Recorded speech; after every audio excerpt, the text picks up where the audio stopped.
definitely. But so like, where did you start like MCing at? Where did that start at? Like, where exactly? Well, for the most part, you know, hip hop was on the streets.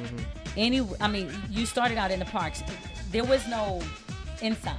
You know, so for the first couple of years, we did the parks, we did the schoolyards, and that's what you did, you know. And I'm trying not to really just give too much, but for me, it started in the streets. You got the book coming out, we understand. It started in the streets. You had to start in the streets.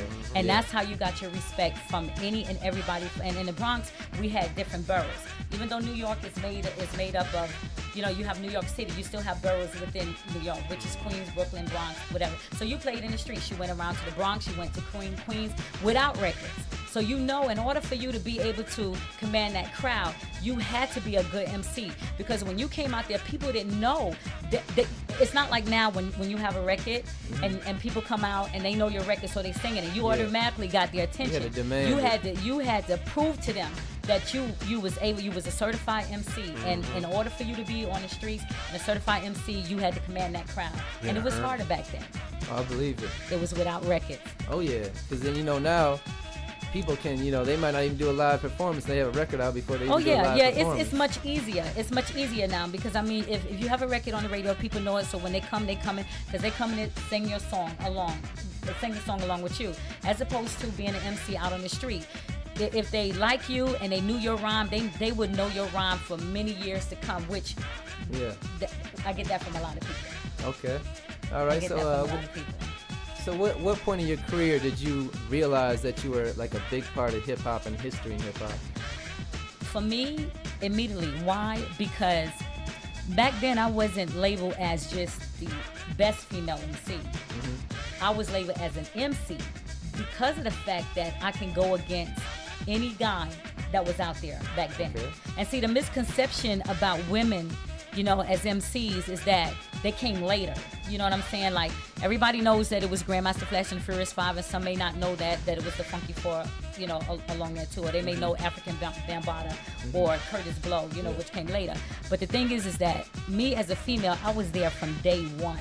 Day one. You know what I'm saying? It wasn't just that, you know, I came out, you know, I watched and I said, okay, look, you know, I'm just gonna be MC. I was there on the spot from day one. From day one. Yeah, that's big right there. Oh yeah, it is. Very big. Oh yeah, from day one. So what was the whole... And let me also tell you, after, you know, for me it's 30-something years. And I just felt like, as far as the book, The Luminary Icon, I felt like it was time. You know, probably like about 15 years ago, I decided to do the book, and then I just went and put it down. And I didn't think that it was the right time. But I felt like, because it's history, it's my children's history, it's the world's history, it's just history, and I felt like this is a time for me to be able to let everybody know that had those misconceptions or may have been misinformed. I needed to tell my story. Definitely. You know, as the first female MC. Okay, definitely, yeah. And I don't want to give away too much because I want everybody out there to get the book. We're gonna have some couple of cop the book. Yeah, get the book. Get it. It's called Luminary Icon. Okay. It's called the beginning and end of the first of hip hop's first female MC, Luminary Icon. Luminary Icon. So explain exactly what Luminary Icons means. Luminary means light. It means light. I'm the one that produced the light to every other female that came behind me. Remember that. Every other female that came behind me. I didn't start in the 80s. I'm from the 70s. She produced the light. Yes. She's the sun, y'all. Yes. Yes. She's the sun. Yes. She is the sun. We got Big L Dawn. He's saying very, very classy. Thank you. We got the Wit Justice saying Queens get the money. Okay. Yeah, see, I know that. I know what you're saying. Brooklyn, you know, Bronx make it, Brooklyn take it, all that stuff. I know where you're coming from with that, but I'm all right with that. So how's your relationship with the other members of the Funky Four? Oh, it's fine. Right, I mean, throughout all of this, and you're talking about 30-something years, I still communicate with them at least once a week. Okay, and this is all the guys, even from the Furious 5. You know, I communicate with them, everybody that's from back in that area, Africa Bambaataa, we communicate. And we still all, you know, no matter what, like every year, I'm supposed to make it up there to the Zulu Nation anniversary. And for the people out there that's California, that's break dances and all that stuff, a lot of y'all come to the Bronx River, or wherever, you know, for that Zulu Nation anniversary. So I'm going to be there this year for the first time in 23 years. I'm going to be there. So y'all make sure y'all try to make that anniversary. What month is that? It's November. November. That is the official hip-hop month. 1970. It started in November 1973. November is the official month of hip-hop.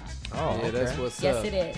Our boy Javon Musk just stepped up in the crib. Javon Musk, we got an interview with Sha-Rock right now, the Funky 4+1. So we got history up in the crib tonight. No doubt. Okay, who are some of the artists you looked up to? Like, not even necessarily, it couldn't be rap artists because, you know, y'all pretty much started it. But who are some of the artists you looked up to before you came in the rap game? James Brown. James Brown. Michael Jackson, of course, because hip-hop was built on James Brown and Michael Jackson. Don't let nobody tell y'all different. That's right. It was. Who else? Nikki Giovanni. For me, it was Nikki Giovanni, but she was a great poet. You know, I used to listen to her growing up in Harlem. You know, at one point I lived in Harlem. And so, to be honest with you, James Brown. James Brown is my all-time favorite because, I mean, if you threw on a James Brown song, I'd start breakdancing. I don't give a doggone. Yeah. I lose it. I lose it to this day. I'm old school. Yeah, you know, MJ said he learned how to dance from James Brown. So, really? you know, yeah, but Brown, I mean, James Brown. You know, yeah, it's like an anthem. I mean, for anybody, and for all the old school heads, and even for all the B-girl and B-boys that's out there. I mean, you put on a James Brown record and you lose it. There's no way that the big payback. Oh man, Sex Machine. Yeah. Well, James Brown is hip hop. Most of the breaks. All the breaks came from him. It's like, you know, all the samples they've used. Oh yeah, yes, and it's like you never get old from a James Brown song. If you are like really into hip hop, when you hear that James Brown song, I don't care where you at, you lose it. Yeah, that's what's up. Hey, everybody on Ustream, if you got a question for Sha-Rock, want to ask her a couple more questions, get your questions in, and I'll ask her some questions for you. You got a question for her, Kool Rod? Not really, because I mean, for those who don't know, me and Sha-Rock, we kind of know each other. No doubt. From no doubt. Maybe a couple years now. Oh, yes. You know, so yes. And we're it's real an honor cool. to be here with y'all. It's an honor to be here with you. It's an honor to be here with y'all. Oh, thank you.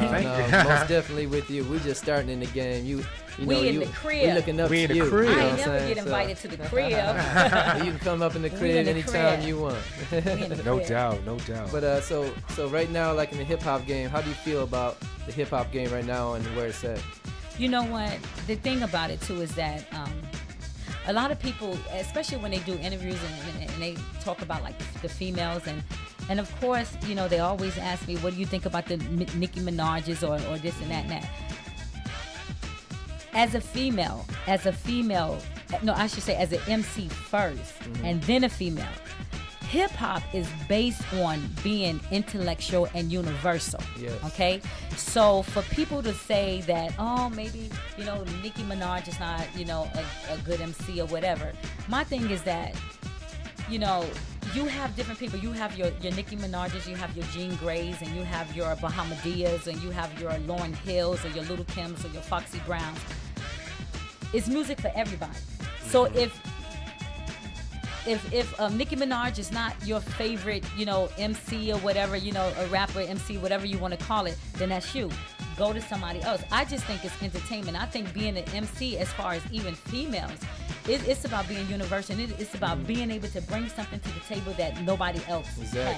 And you got to be universal, you know. And I know, you know, coming from the old school, I've always looked at it as saying that hip hop is about just doing something that nobody else has done. You know what I'm saying? If everybody sound like everybody, then what the hell?